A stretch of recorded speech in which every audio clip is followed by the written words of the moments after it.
sur le site de l'émission Mon Avis Laurent Gratuit. Mon Avis Laurent Gratuit, c'est une communauté collaborative, oui monsieur, 700 000 membres, et c'est pas rien, qui vont s'échanger et des idées recettes et des bons plans et qui vont noter leurs produits et leurs marques préférées.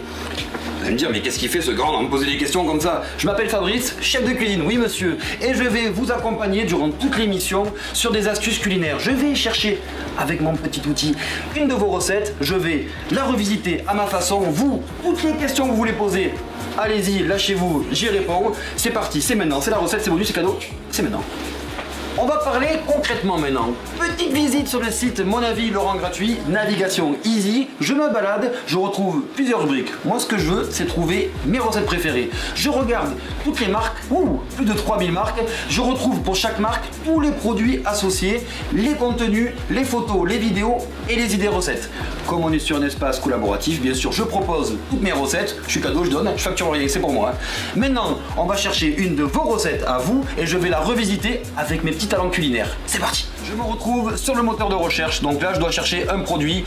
Je vais partir sur de la pomme. La pomme, c'est la saison, ça parle à tout le monde et je pense qu'on va retrouver du contenu. Pomme.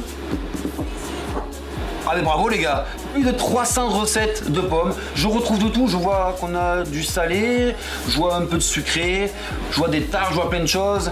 Ah, je cherche quelque chose que j'aime bien. Quand j'étais petit, moi ma mère toujours, pour me calmer un peu, un petit crumble aux pommes elle me faisait, j'adorais. Et là, petit crumble, je clique, Henriette K qui nous propose sa recette de crumble. Pour les ingrédients, on est pas mal, c'est bien construit, ça me paraît bien. Bon Henriette, on va revisiter ta recette, c'est maintenant, c'est parti. Sur la recette et les bases d'Henriette K. Le moment de la recette, je prends Henriette K, ta recette à toi, je vais la retravailler avec les mêmes produits, les mêmes ingrédients. On va retravailler sur une recette un peu plus restaurant, type gastronomique. Henriette K, avec ça, tu peux te la raconter quoi. C'est-à-dire qu'avec ta recette, tu l'amènes, il va nous dire chef gastronomique Henriette K.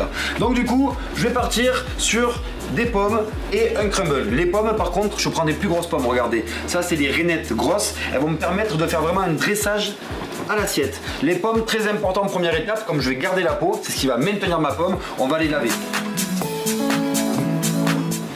Hop là, j'ai fait tomber. Avec une pomme, on va avoir 2 portions. Donc je vais la tailler en 2 dans le sens de la longueur.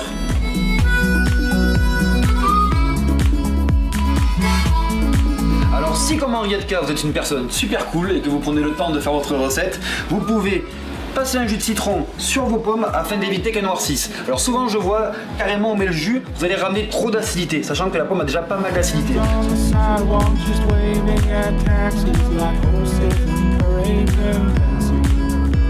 Alors forcément vous allez me dire, mais il est fou, il y a les pépins à l'intérieur. Je sais, merci, ne vous inquiétez pas, dans tous les cas, je suis la recette d'Henriette K.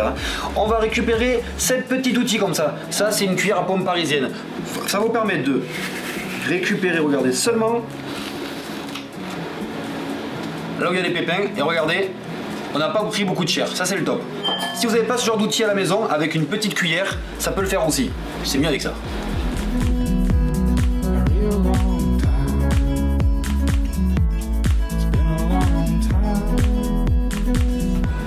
Alors je récupère toutes mes pommes et vous les mettez dans n'importe quel ustensile qui va au four. Donc plat à gratin, plat à tarte, vous allez les mettre à l'intérieur. Et avant de les cuire, maintenant on va réaliser un sucre vanillé.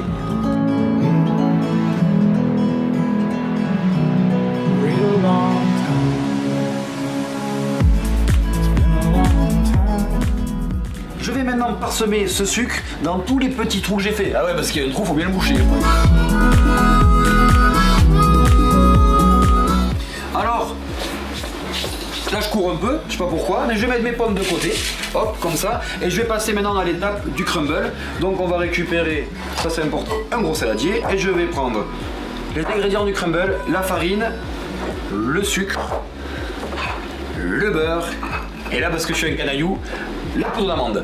Le crumble toujours pareil, c'est un temps pour temps, c'est 3 produits avec les mêmes quantités, comme ça vous vous trompez pas. Si je prends 100 g de beurre, je mets 100 g de sucre, je mets 100 g de farine. Mais la première petite astuce, et là je ne facture encore rien, c'est pour vous, j'enlève un tout petit peu de farine et je mets de la poudre d'amande. On va avoir un crumble plus goûtu et surtout plus coloré.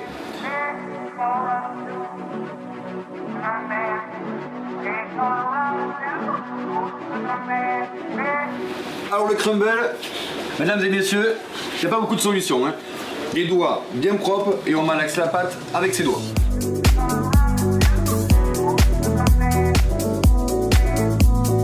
Une fois que le récipient est tout propre, qu'il n'y a plus de farine, de poudre d'amande, de sucre, que vous avez vraiment des morceaux de pâte comme ça, votre crumble est terminé, vous pouvez le mettre sur vos pommes.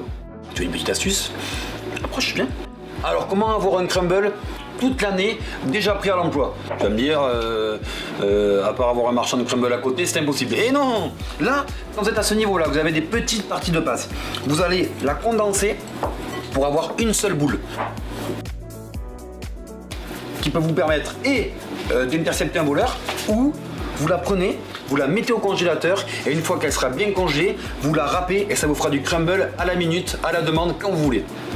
On met ça au congèle. Donc du coup, ma pâte est bien congelée. Cette pâte-là, vous la laissez toujours au congélateur dans un film, hop, vous l'avez quand vous voulez cette pâte. Là j'en ai besoin maintenant, je prends une râpe à fromage, hop, tout ce qu'il y a de plus classique.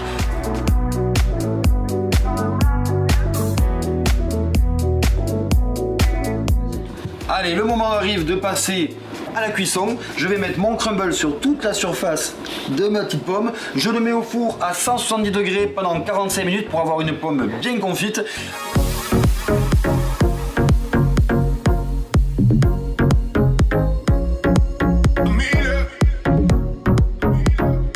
Prochaine étape, on va réaliser... Oui, messieurs, dames, un caramel liquide. Vous allez me dire un caramel liquide, oui, merci. Non.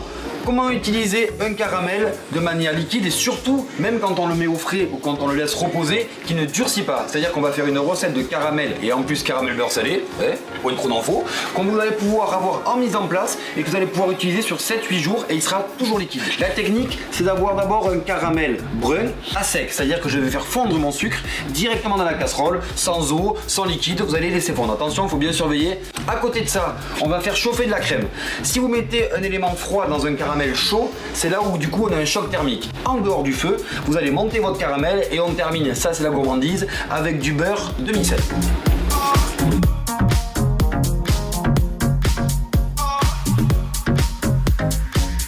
Alors, nous avons posé quelques questions aux ambassadeurs de notre communauté. Les chanceux.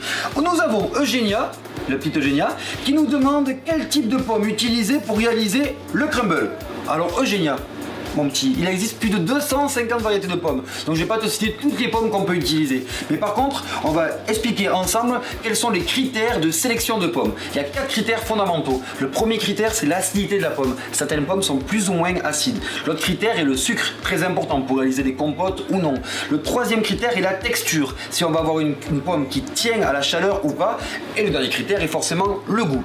Alors ce qu'on va faire, c'est que je vous ai mis ici 4 variétés fondamentales, vraiment c'est la base de la pomme. Et on va mettre des recettes associées. La Granny Smith, la verte, c'est celle qui a beaucoup d'acidité. Vous voyez, on le voit souvent ça pour les tartares par exemple, pour les plats salés. Ça ramène du peps. Nous avons en deuxième la Fuji qui elle est une pomme très équilibrée, qui ira très bien pour les tartes par exemple. Nous avons la pomme Gala qui elle c'est la grande gourmande la Gala. On peut l'utiliser pour les compotes. Et pour terminer, la pomme Golden, celle-ci va très bien pour justement le crumble. Donc Eugénia, tu as ta réponse, c'est la Golden la mieux pour le crumble. Je continue, les questions. Oh là! Nous avons la question de Yolanda, je suis chanceux. Yolanda qui nous demande si nous pouvons y associer d'autres fruits. Très bonne question. Une seule règle dans ces cas-là à respecter. Nous devons choisir un fruit complémentaire de la même texture. Je m'explique. Si je fais un crumble de pommes, j'aurai tendance à utiliser de la poire. Car la pomme sera cuite en même temps que la poire. Si je mets deux produits qui cuisent plus rapidement, je vais en avoir un qui va être en compoté et l'autre qui va être pas assez cuit. Un autre exemple, la mangue va très bien avec la banane. Les deux seront cuits au même moment. Donc Yolanda, tu as ta réponse. On peut y associer d'autres fruits, mais ceux de la même texture. Merci Yolanda. Dernière question, nous avons Laura. Laura qui nous demande comment alléger la partie crumble. Pouvons-nous remplacer le beurre par autre chose? Laura, tu as déjà quasiment répondu à la question. En effet, on peut alléger la partie crumble en remplaçant la matière grasse. Dans tous les cas, si on veut avoir une homogénéité de notre pâte, on a besoin d'un corps gras. Mais celui-ci peut être plus léger. Un exemple, la crème liquide allégée avec 3% peut remplacer donc ce corps gras. Aussi, les huiles. L'huile de colza par exemple, qui est très très bonne pour la santé, ou l'huile de pépins de raisin, qui est très très bon en oméga 3, peut remplacer aussi le beurre. Nous avons le fromage blanc, le petit Suisse suisse par exemple, ça c'est le top, ça donne du goût. Donc le meilleur résultat pour moi, pour avoir un crumble allégé mais avec du goût, c'est de le remplacer par le fromage blanc ou le petit suisse.